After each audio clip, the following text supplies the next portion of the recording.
Everybody's coughing. Good morning, everybody. Good morning, everybody. Morning. Oh, we've got a full house today. Jerry's not going to be here. I forgot what he said he was going to be doing. He's going somewhere. I can't remember what it was. I'm not going to say. I'm not going to guess, but he was going to something and wasn't going to be available. But Shannon showed up With COVID. So nobody breathe around Shannon. And I'll try and talk it to a minimum. Otherwise, I'll start coughing like crazy again. You're coughing a lot. well, and Jerry went to an antique truck show. a truck show. Yeah, I knew some kind of Antique show. I truck just couldn't show. remember what it was. I'm sure we'll get some pictures and some video of it eventually. Probably. He'll post it probably this afternoon. He's good about doing that. Yeah. But anyway, before we get too much further in, I won't be here next week because I will be on the road, headed out to see Steve. And I've given Shannon Dennis the reins for the show. If he wants to do the show, I don't know if he'll do it or not. I think I'll try. I don't know. Lower your expectations for the show. If you have any at all anyway. Shannon, if Shannon wants to, Let me just double check my roster. Hang on. yeah, Shannon might be able to help you. And then Good thing I don't have to do if we can, Steve and I'll do a live stream. Might be kind of short, but Tuesday, that'd be a week from Tuesday. I'll be at Train Mountain with Steve. So, Keep your fingers crossed. well, we'll be there regardless of whether or not your loco is there. I'll be able to help next week. Worst case scenario. It's all good. Okay. So between the two of you should be able to get it. You have to send Bill the link through email. Yes. So, and I think I sent that to you, didn't I, Dennis? Or you gave me? Luckily, I've got some notes in a cardboard box somewhere over there. And I think Bill's email address is in my notes. Okay. Well, if you need it, just holler at me. Okay. And I can get it for you. Now, see, I'm catching it from Shannon now. Oh, and I'm coughing too, so. Well, I always am anymore, it seems like. Anyway, we're wide open today. We don't have a subject to talk about other than Shannon. We can talk about Shannon. I told him he looked like he should have been in Bohemian Rhapsody. Yeah, he looks like Marty The video Feldman, for that. Young Frankenstein. Looks like a floating head. What he looks like. Yeah. Well, Roy Actually, the said, upside about COVID is, the other night I was running such a bad fever. I woke up in the morning, and all my hair was all slicked back, and I was like, I don't need any hair product today.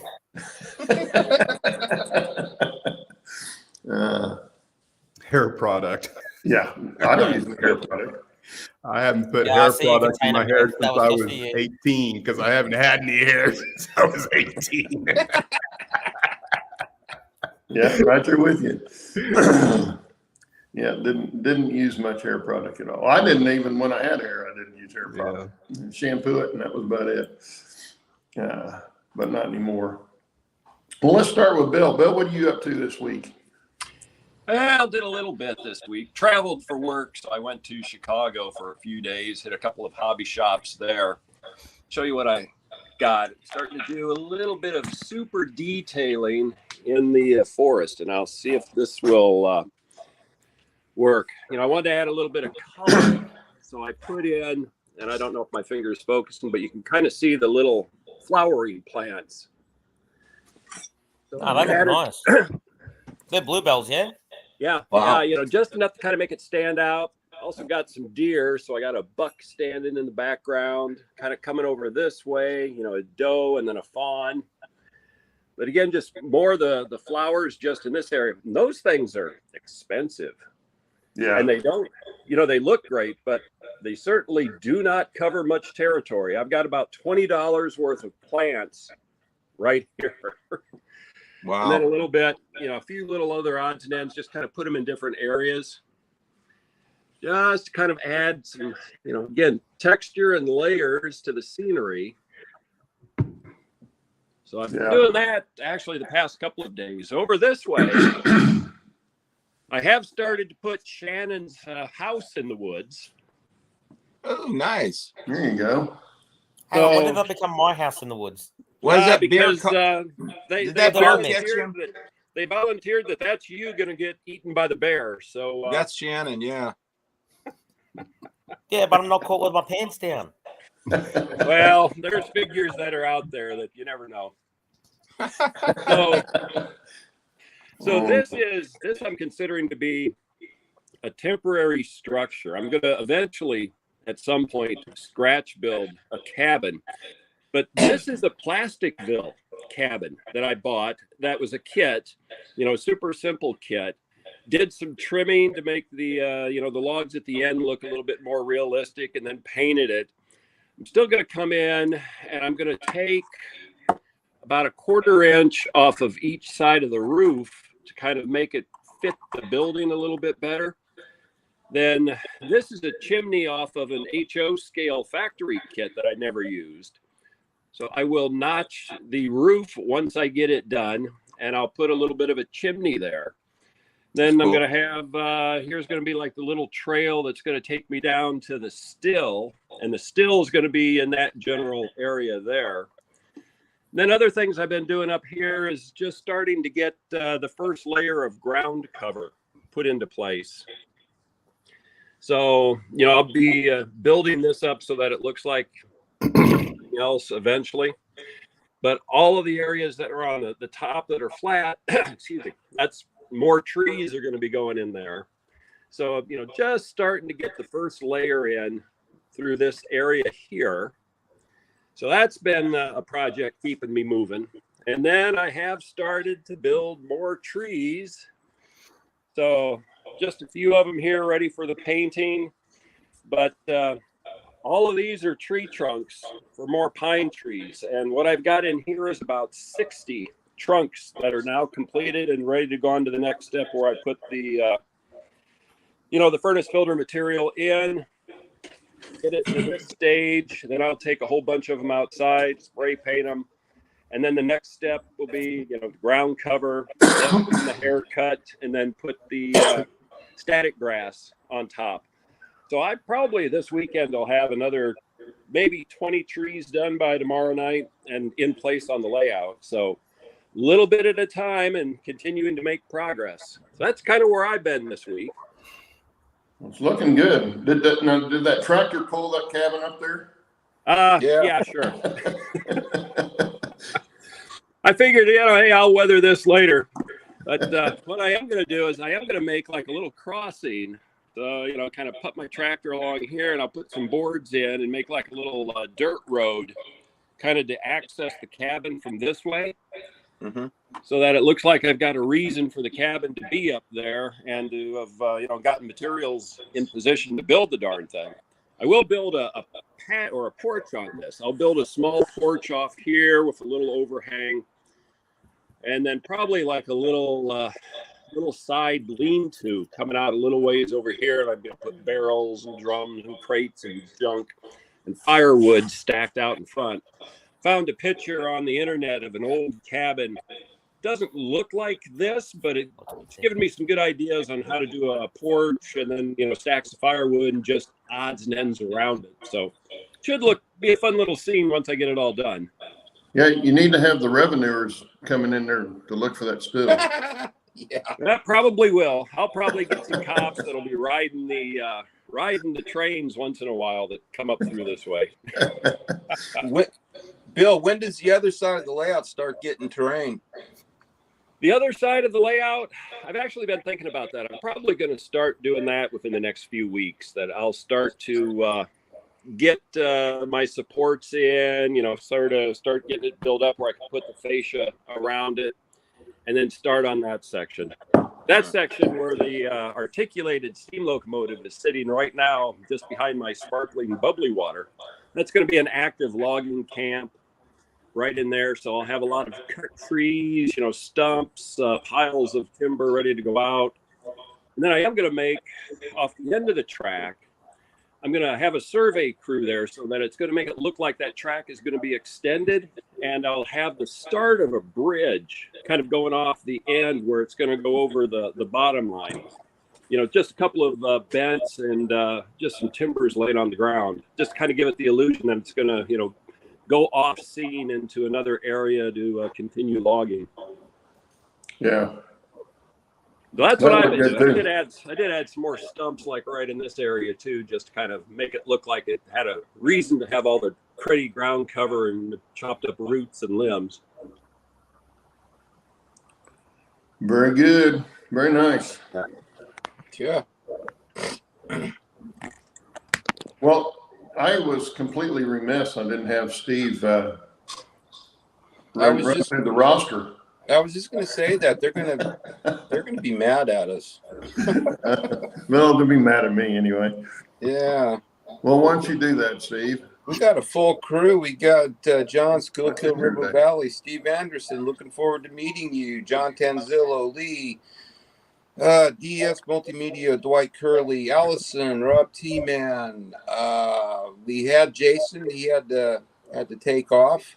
So if you're still here, Jason, hi. We got Jack, Dave BNSF, N Scale. I know there's more in here. Of course, you got Shannon. Did I miss anybody? I think that's it. You get everybody? Well, good morning, everybody. Sorry about that. Yeah, I think I got everybody. I'm working on a little sleep this morning, so. And with that note, anybody's been waiting for an update from me, I'm going to do a live stream Monday at 1 o'clock my time. It's 1 o'clock Central.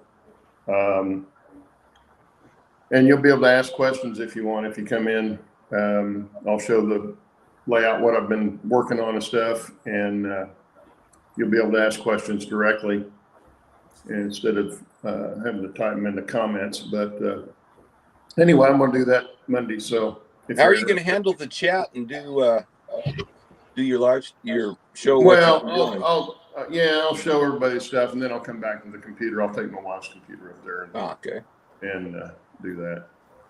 That'll get you come on. Let you read the questions. I can do that. But anyway, that'll let everybody see what I've been up to. So I keep thinking, let me get this one scene finished, and I'll do an update, and then I start on something else before. Is that your oil loading? An update. Is that your oil loading scene? That looks really good. Yeah, I got the tanks done. The whole scene's not finished, obviously, but that's where it's going to be, and you'll see that Monday. But yeah, it turned out really good. Those tanks I bought from the hobby shop up in Iowa, Bill. Oh, good. I used the tanks that were in there, but I didn't use the forms that they were sitting on. I built some timber ones to put there, and then I built a rack for the hose to fill the tanks and all that good stuff. So Nice.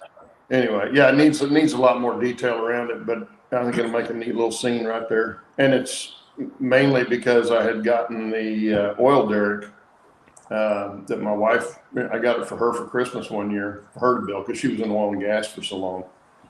And so it's going to have her name on that. But it's all kind of got family names on everything and all that stuff. So it's been a lot of fun in that regard. Yeah, makes it more personal. Excuse me. It looks really good. It's getting there. I'll probably be heading up to the upper deck before long. So adding some more up there. Hey, good morning, Brian. Hey, Brian. Good to see you. Oh, goodness. Shannon's got me all choked up. Yeah, everybody's talking this morning. Spreading the love. That's all I'm doing. Yes, spread the love. Yeah. Anyway, before the show, we were talking about locomotives. Shannon just bought him one from England and got a good price on it. And then Dennis and I were talking about having pre-ordered. Well, I don't know if Dennis ever did, but I had pre-ordered some Blackstone engines that. Oh, yeah, this argument. 4 years ago. 4 years ago, they still haven't even Hang on a started. second. Let me just grab the can. Hang on. Wait. Can of worms are open. Yeah. But anyway, yeah, we're talking about the production of that kind of stuff and how long it takes and whether or not you get it.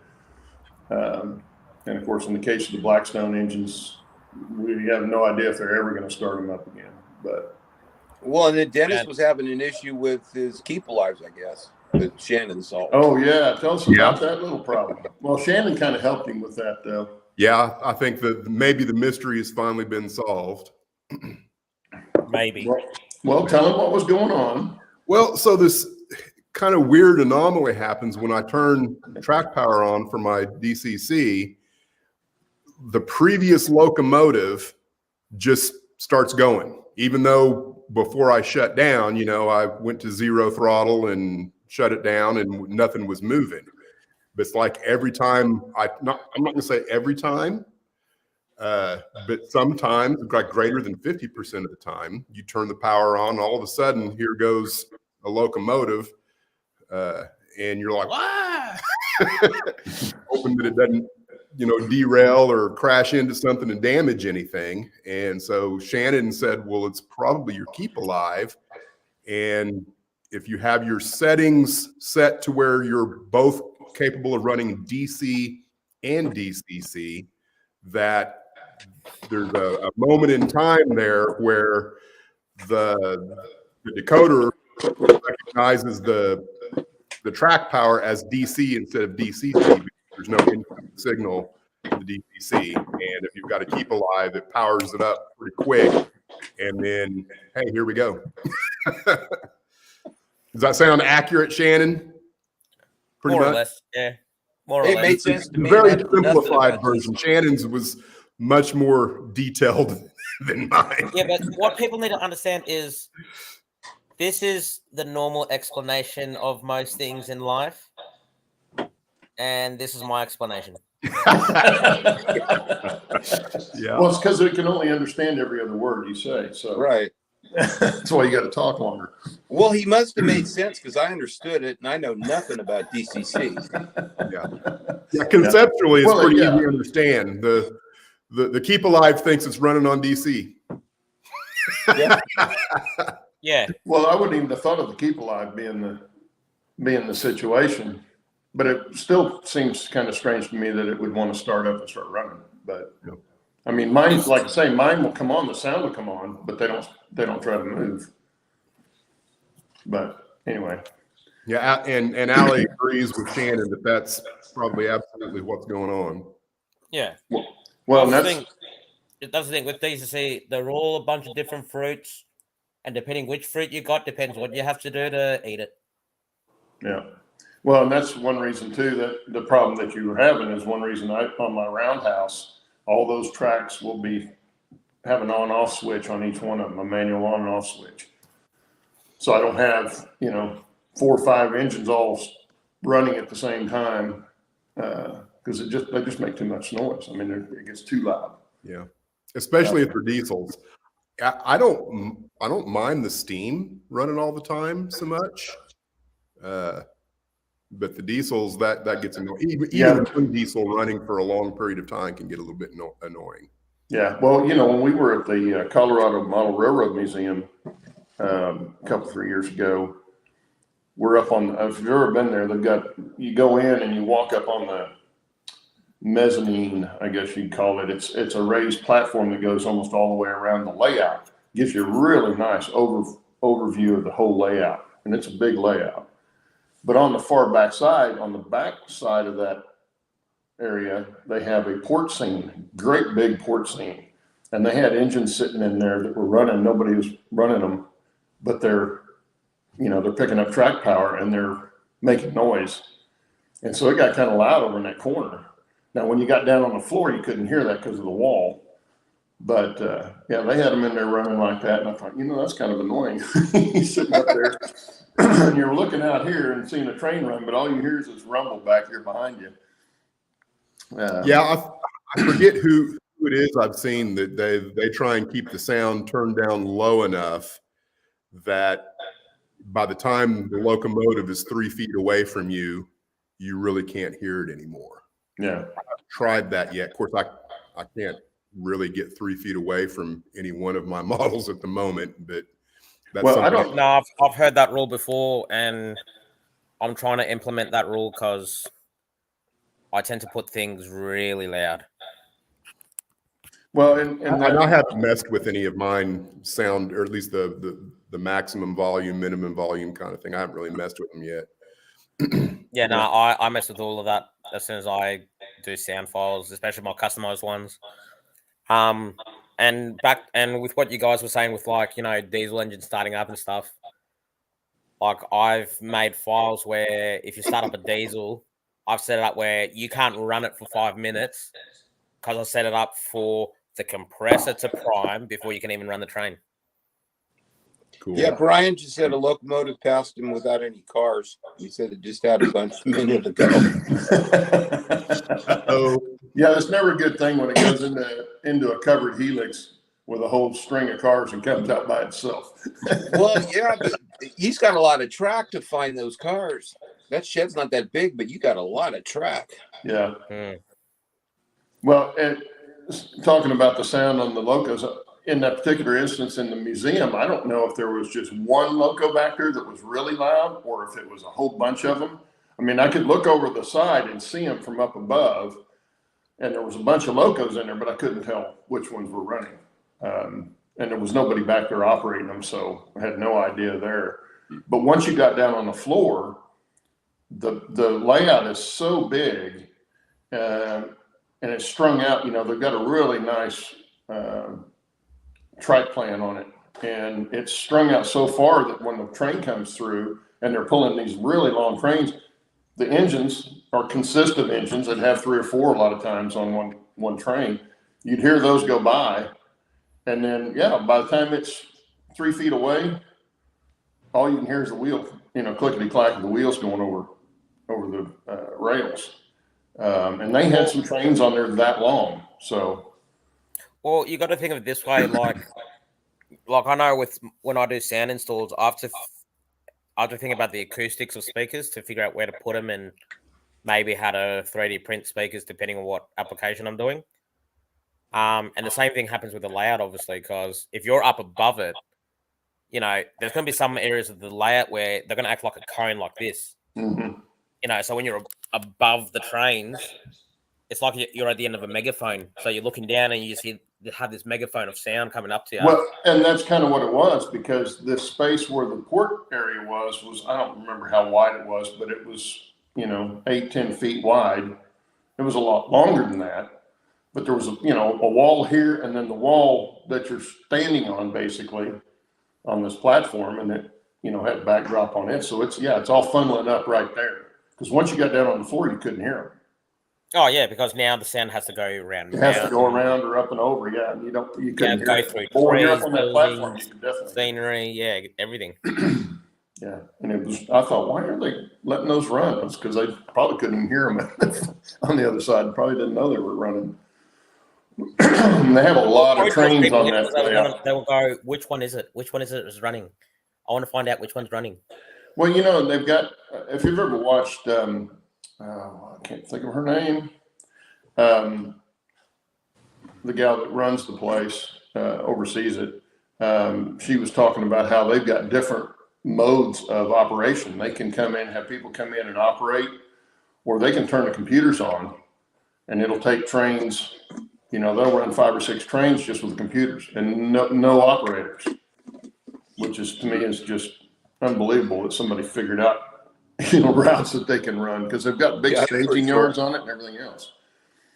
Nah, you've been able to do that for.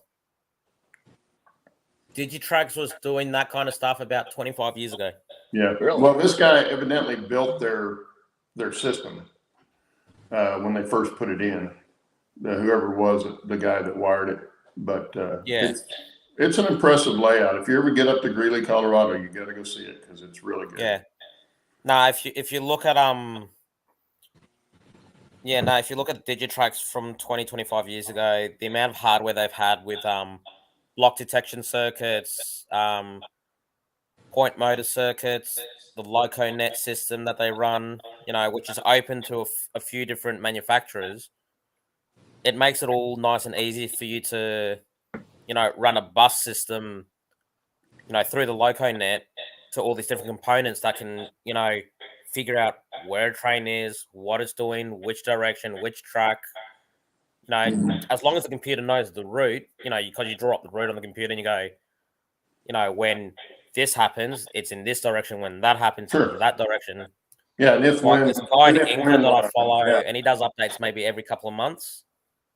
And he's gotten to the point where he's using RFID sensors on his layout, and he's got RFID chips in sets of 3 wagons. So every 3 sets of wagons is an RFID chip to identify those 3 wagons. And the whole computer system knows exactly where all the freight is, what wagon it is, what freight it's meant to carry.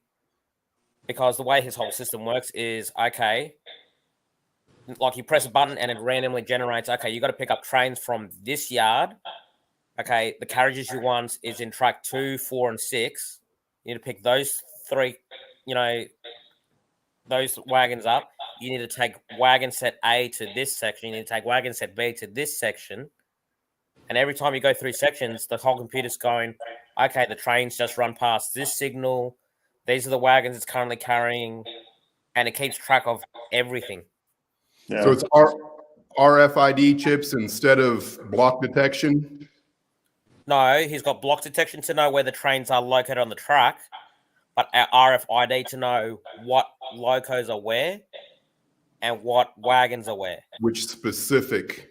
Yeah. Yeah, Wow. because he runs English, one example is, he'll have, box wagons full of beer, and they have to go from the brewery to the docks.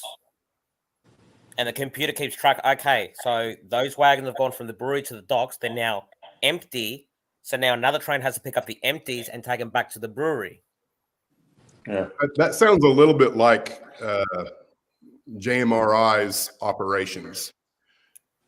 He's Or so using... you don't actually know. I mean, you have to keep track of knowing for sure where the physical cars are. But if you do, the actual computer program at each location will automatically change them from loaded to it's a toggle kind of thing where, it knows where it's at here. Now it's empty. And the next place it goes, it's considered to be loaded again. Yeah, well, because he's using Digitrack's LocoNet system, the RFID actually communicates through the LocoNet. So if he really wanted to, he can open up a program. He opens up his program. He goes randomly generate train, right?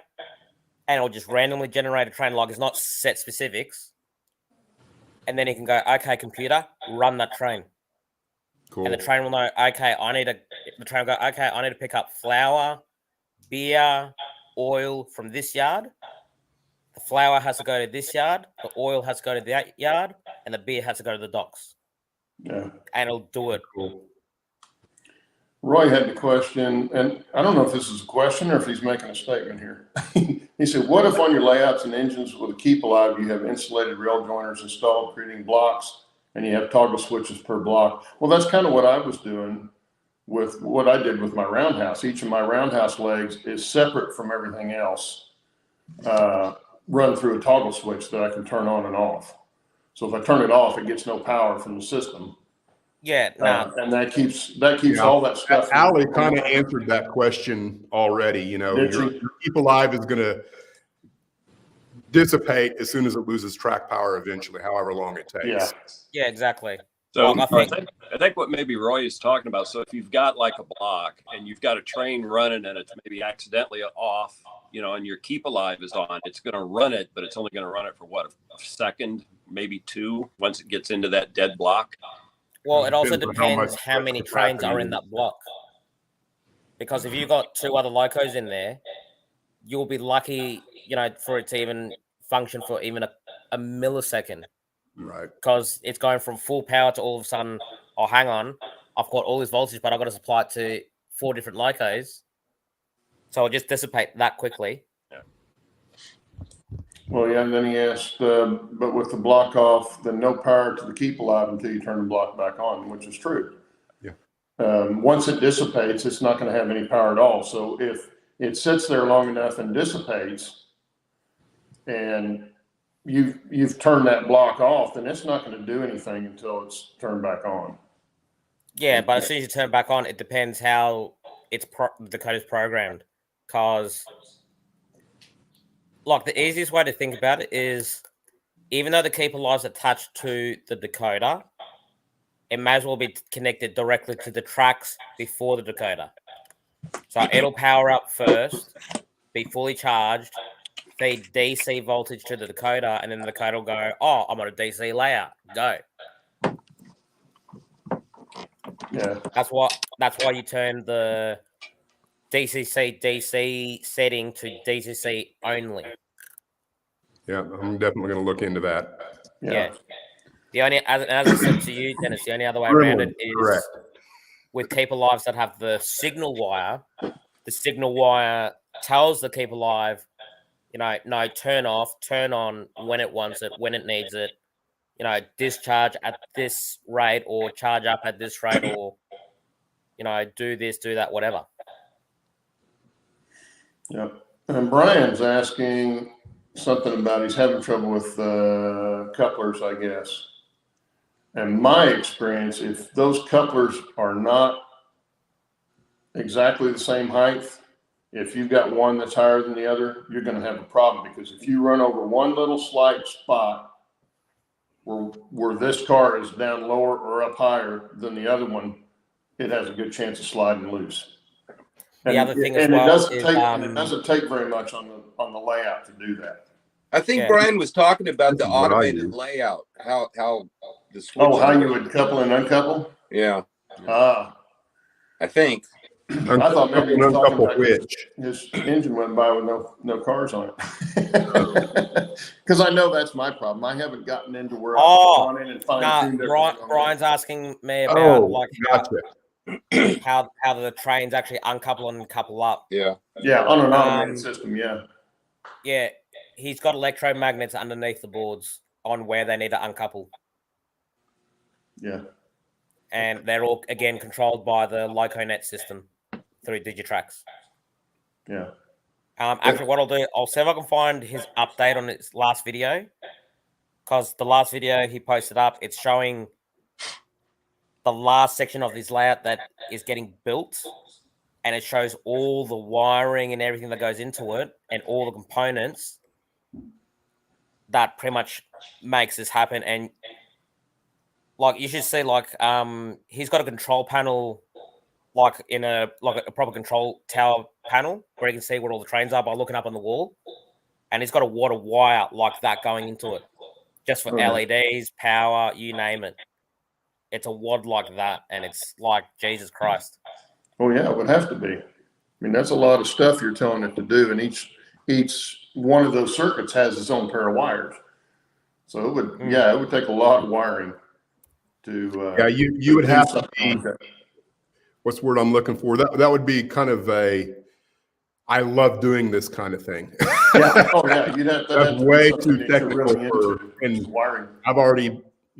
Even my switching yard, my staging yard is probably more technical than what I care to do, but, I wanted to learn how to do it, so I did. Oh, yeah, but like I said, like I've been following this guy for the last 10 years, and, some of the stuff he's done, it's like, what the hell? Yeah. I don't know what Roy's asking here, because coupling, for anyone who wants to have a quick look at it. Because the coupling, all you got to do is just bump them together, and they should couple up. And the uncoupling is what you're going to do with the magnet. Yep. Actually, what I'll do. Once you look for that, in the meantime, I'll go to the scene, and I'll screen share it so you can see how much wiring is involved in this small section. It's only about 4 feet long. Take your camera over there, Steve, and I'll pop it up on there. while he's looking for that. Yeah, I'll get this thing fixed up. Maybe. Yeah, don't drop it like you did earlier. Yeah. Yeah, I got the image up if you want to share it now. Oh, okay. Yeah, we definitely need a Steve update. Oh man, you don't Yeah. want an update. It's been a nightmare. Yeah. Now, that's I the thought my wiring layout I want was to do. fire heavy. now, Happy Valley Hobbies. Your name is Edward. Is that what I understood? And while Steve sorts himself out, Oh, everyone can there's no see- room out here. if everyone can see that image that's shared, that's not even finished. I'm going to write that down. I'm going to watch those videos. That's only 3/4 done. What's 3/4? My project? No, the one he's talking about. This guy's got wiring up his layout. Yeah, that's more than I want to deal with. Yeah. He's got a lot of money in wire right there. Yeah. If you watch his series, it is crazy because the way he's done his layout is it starts on his. Actually, let's let Steve update and then I'll continue. Go on. ahead. You can. Well, yeah. So I guess Steve can go ahead and talk. Oh, okay. You want to tell what's happening here recently with it? Well, the good news is I got my trucks. So these are really, really nice. I mean, this guy did a phenomenal job on these tender trucks. They're friction bearings inside.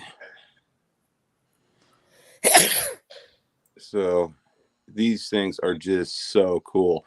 But that was the good news. The bad news is they don't fit my tender. So I've got to replumb all my tender lines because they don't clear the water lines. The wheels hit these. They fit my other trucks, but they don't. These trucks they don't fit. So I'm going to have to pull all this mess off because these propane lines run underneath here. So I've got to redo all this to get those trucks to fit. Well, Steve, would shimming them up some help or not? Well, yes and no. That's a possibility, but see, the problem is we've got a machined recess in here for the bolster, and it's only it's about 1/4 of an inch to fit the trucks. Because see, we've got these guys right here. So if I shim them up, they're not really going to clear because there's not a lot of room on these bolsters. So I think I'm just gonna, that was something I was expecting might happen when I got these trucks done, that they may not fit this tender. So that's one of the reasons why I really didn't want to complete the tender with the paint and all the wood, because I may have to be tearing it apart again.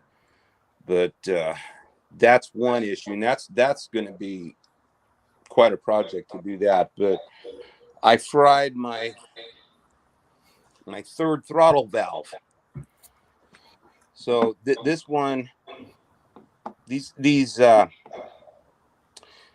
just not handling the heat. These smoke boxes in this thing get just super hot. It's not very big, and it's just a biatch to try to get in there to work. So we're thinking possibly we've got too much heat coming through the fire tubes, and we actually have flame coming out. It's frying it. But I've got another valve I ordered yesterday, so I've got my 4th valve that I'm going to try to put in this smoke box. And we've got this, it's a ceramic, this is fireproof. I mean, it's just,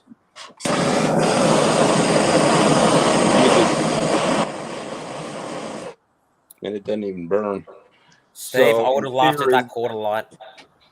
Yeah, so in theory, we're going to try to wrap the other throttle in that, and trying to fit it in here, I don't know if that's going to work, but that throttle has been an issue. My injector is still not working. We've got that on the other side, so if I can get over here without falling. But we got the injector right here, and it's just not picking up water like it should. And I had Tim over yesterday. He was over here all afternoon, and we were out in the rain. We got this thing fired up, and that valve was toast in 5 minutes. And the only way we could actually, because once that valve fried, we were getting, full throttle steam into this thing. So we had to control it with the reverse quadrant. But we were able to determine that the crosshead pumps are working great. So that will feed water to the boiler. I also have a steam gauge that is apparently got a leak or something, because we got condensation in the steam gauge. But that's the issue. I had to replace the two boiler check valves. We got one on this side right here and one on the other side, because the ones that John had were leaking steam. So I got two new ones from PM Research. But the bypass is working great. The real reason why these pumps weren't working was needed to prime them, and so that was the secret with that. But yeah, Wouldn't be the same circuit for the injector, would it? No, the injector actually. Well, we've got this is the supply. We've got everything's isolated. Both crosshead pumps and the injector are all separate lines. So we've got the you got the crosshead pump here, and you've got the feed water that would come through this hose here, runs underneath. I don't know if you can see this, but right here is the feed water line with a check valve. It runs up to the inlet to the crosshead pump, and there's a ball check right in here that I took out because they weren't seating. So I'm relying on the check valve here, but water will feed to the pump because this pump is always working, and the water will run. If this got a bypass valve right here, so think of the water line runs up through the pump, and if this line here that runs back to the valve in the cab is closed, it will pump water into the boiler.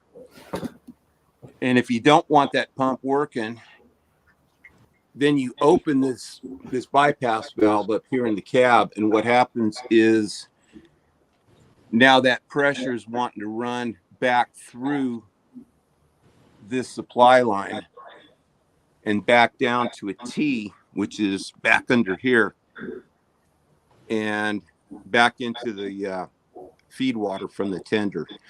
So if you're wanting the crosshead pump working and pumping water, you would close this valve right here.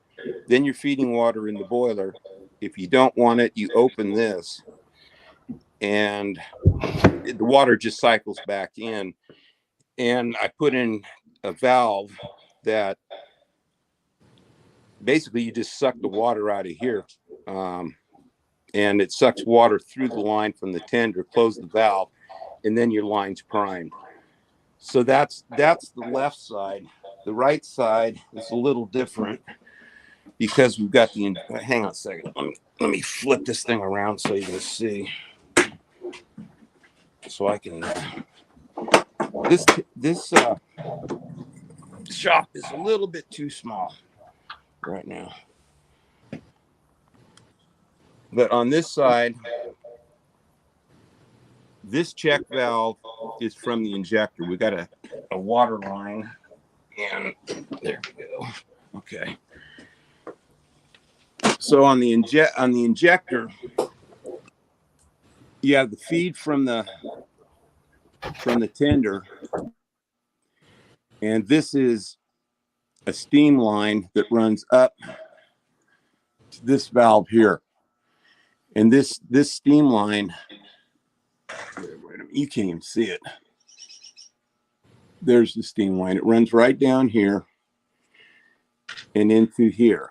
And the way an injector works is it's very confusing, but basically it mixes the water and the steam and creates high enough pressure to feed water through this line up underneath behind the whistle to this line and runs up to this check valve.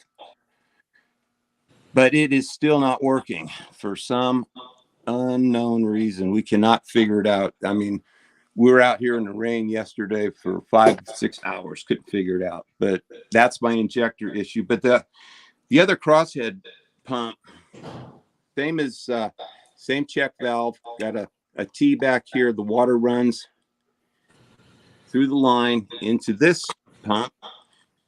And this one's a little bit different because now, instead of going into the boiler, it goes back up to this here. Here's your bypass for the right check valve.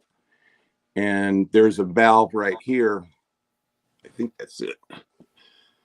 Oh, right up here. There we go. Okay, that's my my access valve to prime that pump. But in theory, it should be working, but it's not. And that's the update, if that makes sense.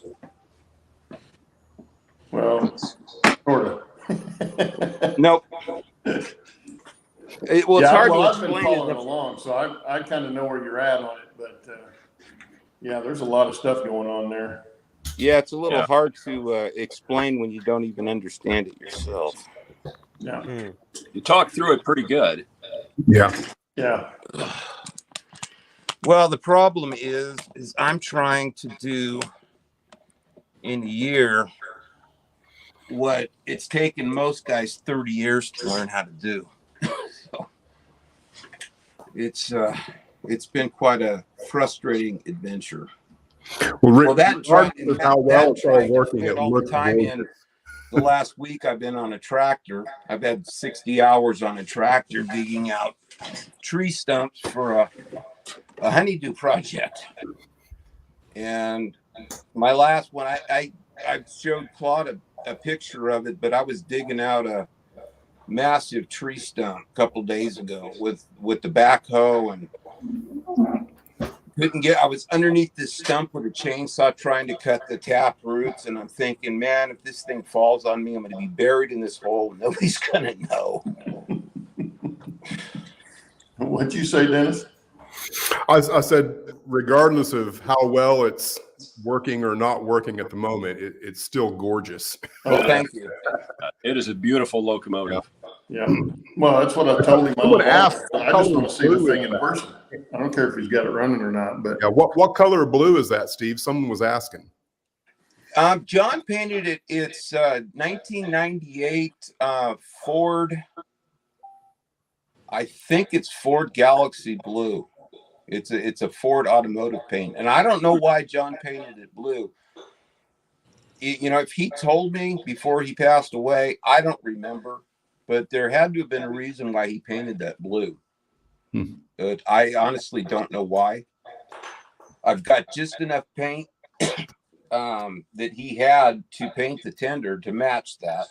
I was going to paint the trucks blue to match the tender, but he did such a good job on them with the black. I'm just going to leave them black, and they're just going to match the trucks on the rest of the train. Yeah, I think that'll be fine. Yeah. But no, they're all issues that I'll get them all done, but it's just not in my time frame. I mean, I wanted this done by the triennial, and it ain't going to happen. well, and then while Steve was explaining that, I was getting some feedback loop, and like we did last week, it happened to be your microphone this time. It was picking it up. That's why I muted you, because as soon as I muted you, it went away on my end anyway. Yeah. And well, kind of like Jerry, Jerry's we were getting that feedback through his on the speakers. Mhm. Yeah, it was the same. And I don't know why, because it's not now. It's not doing it while he's sitting down. But when he was up walking around, I was getting that same feedback loop that we got last week. Interesting. So that was on my end? Well, no, it was when I muted Dennis's microphone, it went away. Okay. Kind of like when we muted Jerry's last week, it went away. Yeah. We figured out what Jerry's was, but I don't know why it would have made a difference when you got up and started walking around, but it did for some reason. I don't know. Did anybody else hear it? I didn't ever hear it. No, When Steve I was didn't talking, notice. it kept sounding like it was, coming back and getting a little bit of an echo on it. Anyway, yeah. What time? So we got? anyway, Oh, Edward, we got 10 minutes. you can catch if you want to go to my YouTube channel, Edward. You can see all the updates on this thing, and you'll find out way more than I can explain in a short time here. Yeah. Yeah, get a little bit at a time as opposed to trying to get the whole Yeah. picture. Yeah. Okay. Well, and if your video, when you're walking around like that, your Wi-Fi is not picking that stream up real crisp. It No, looks good when it's sitting still, but when you're moving around, it's a little jittery, so it's kind of hard to follow sometimes. I couldn't watch. I was going to get motion sickness, so I just listened. I'm extremely sensitive to video jumping. Yeah. Well, a lot of people are. Yeah. But yeah, it was stuttering pretty good. So sorry. anyway, Right. what other questions does anybody have here? I've not been watching chat. I was listening and not watching. Neither. Hey, Claude, throw up that picture of that stump with the backhoe. Yeah. Uh, And whilst you do that, I'll finish off what I was saying about that guy up in England. So the way it's designed his layout is it's between 56 and 75. And from what I remember, his computer system, if he's running a day, like if he's running a timetable session, his computer system slowly swaps out steam locomotives and early steam era wagons for diesel locomotives and later diesel era wagons. Hey, Sparky. Good morning. And one of his updates, he gives people a tour of his his staging yard. At scale speed, it takes a little bit more than half an hour to get from one end to the other.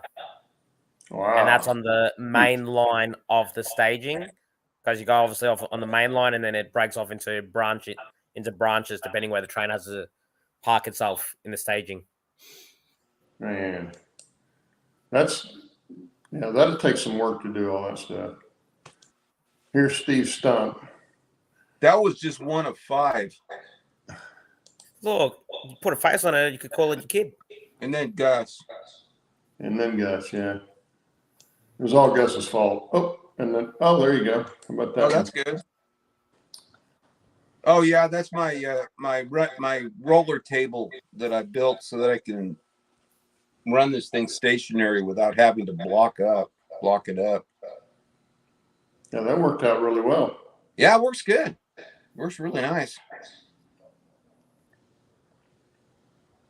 Yeah, maybe you should just run it on air and not run it on. Yeah. I have a big old Craftsman compressor on the back of a flat car with a generator, and there you go. There you go.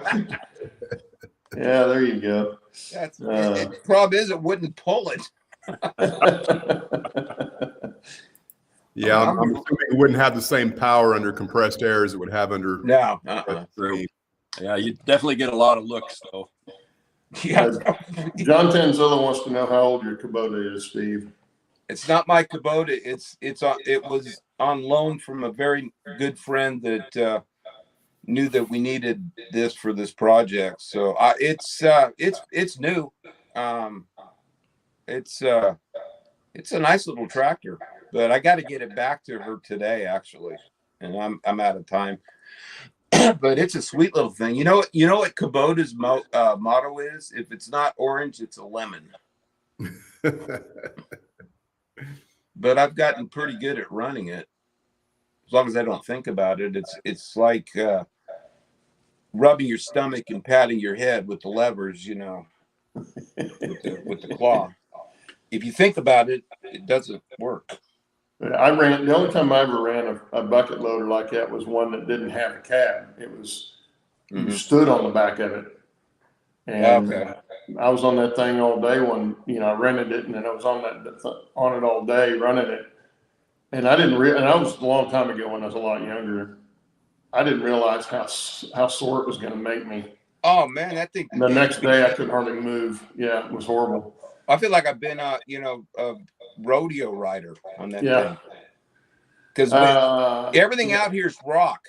You dig a hole and it's rock, and it'll lift that claw, will lift that thing up, and then if it slips and it drops down, it's like, man. Happy Valley says that's the second locomotive painted with Ford Auto paint. The other locomotive he knows of is a prototype of the locomotives of the Battenkill Railroad. Of course, a lot more paint was involved. I'm sure it would be if it was. I'm assuming he's talking about a full size. Yeah, that's interesting. Yeah. Well, auto paint's pretty durable for the most part. Yeah, and Happy Valley. It's just look up Steve Arnold on YouTube and you'll find me. It's a blue Santa Fe cross. It's on there someplace. Yeah, I was going to say that talking about paint, that kind of reminds me of one of the companies here in Victoria, V-Line. So their paint scheme was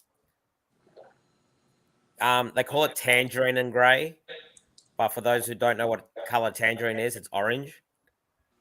And they got the paint cheap because one of the airlines in Australia wanted to paint the whole fleet orange for whatever reason, and then all of a sudden turn around and gone, nah, we're not doing it anymore. So there was just, truckloads upon truckloads and truckloads of paint that was going to get thrown out.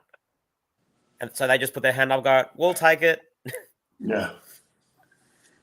Well, and people don't realize how much weight paint, when you get to see a painted airplane versus, say, in the American Airlines, it's just in the natural aluminum, how much difference the weight is just from being painted on something that big. It's a lot of weight there. You wouldn't think it would be, but there's a lot of paint. That's why most airlines aren't painted very much. They get their logo, but they don't paint a lot of the rest of it. Yeah, they usually just have a white primer, and then the logos. That's it. Mm-hmm. Maybe a gloss coat over the top of all that to make it look pretty. Yeah. Well, and that's a 2-part paint too, isn't it, Steve? But epoxy. Yeah. It's got the catalyst in it. Actually, the primer's 2-part, the paint's 2-part, and the clear coat. So it's pretty bulletproof once but the paint that I've got for it is 25 years old.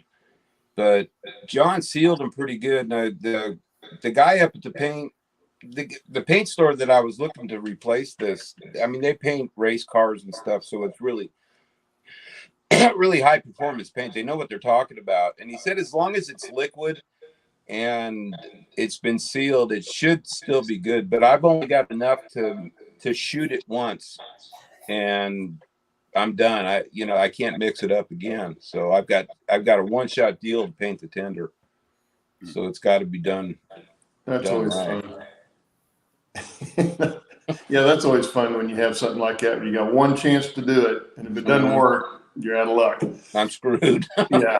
I don't like dealing with that kind of stuff either. I like to have Just a make sure you little paint bit of all the areas that you can see visually when you look at it, not all the undersides and all the nooks No, and yeah, crannies that you it'll can't just see. it's just the sides of it and the coal bunker. Yeah. So it's not going to take a lot of paint. It'll take way more time to set up to paint it than to actually shoot it. But to do it right, I've got to shoot the primer, and then he said probably within an hour, shoot the paint over the primer.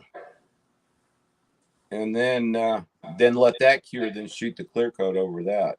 So it's a 3-step process that I've never done. I mean, I've painted a couple cars, but nothing like this.